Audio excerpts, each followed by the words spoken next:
V Kalifornii budujú pre bežných ľudí rôzne strelnice. Na jednej z nich si môžu zastrieľať dokonca aj deti. Napriek tomu upozorňujeme, že nasledujúce zábery nie sú vhodné pre maloletých divákov. Kalifornčania sa môžu odteraz naučiť používať svoju zbraň na profesionálnej úrovni. Po opakovaných tragických útokoch strelcov v USA sprístupnili v Kalifornii pre verejnosť prvú virtuálnu strelnicu. Takéto školiace simulátory boli dostupné len pre políciu a armádu. Teraz sa tu môže verejnosť naučiť prekonať stres zo zbrane. To je adrenalín, srdce mi ide vyskočiť z hrude. Profesionálni strelci učia so zbraňou narábať aj deti. Rozhodnutie nechávame na rodičoch, či ich dieťa je alebo nie je citovo pripravené na násilie, ktoré je vo vnútri.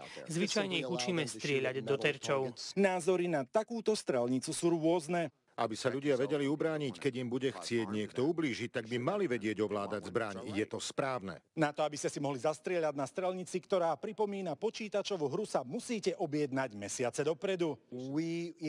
Chodia k nám ľudia, ale všetci si vopred musia objednať svoje lekcie.